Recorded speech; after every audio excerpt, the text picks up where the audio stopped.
Бидэнд өдөр бүр хэн нэгэнтэй харьцаж хамтран ажиллах шаардлага тулгарсаар байдаг. Мөн биднийг ажилд авахын тулд номер 1 шаардлагатай зүйл бол багаар ажиллах чадвар гэдэг.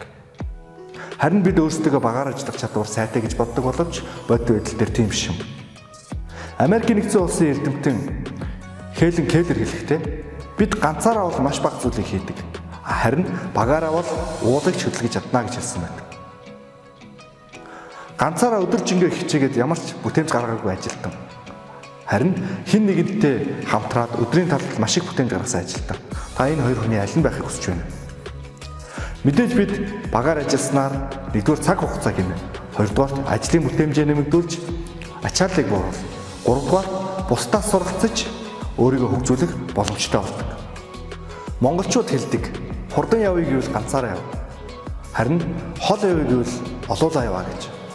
Тийм учраас цаг хугацаа хэмнэж ажлын бүтээмжээ нэмэгдүүлэх туслах дараах хэдэн чадваруудыг танилцуулж байна. Нэгдүгээр бусдыг анхааралтай сонсож оновчтой асуух чадвар. Хоёрдугаар бусдад хүндэтгэлтэй хандаж чаддаг зүйлээ бусдад хуваалцах чадвар. Гуравдугаарт оролцох чадвар. Жишээлбэл бид бусдаас асуухгүйгээр, бусдыг анхааралтай сонсохгүйгээр багаар ажиллах ямар ч боломжгүй.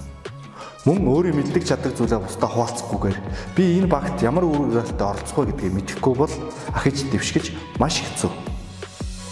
Тийм учраас бусдыг анхааралтай сонсож, хүндэтгэлтэй хандаж, хамгийн гол нь өөрийн оролцоотой байснаар баг ахиж дэвшиж амжилтанд хүрнэ.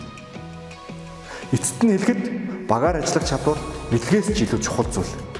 Тийм учраас би гэсэн эгогоо дарж, бид гэсэн олоолаа нэгэн байгаарай.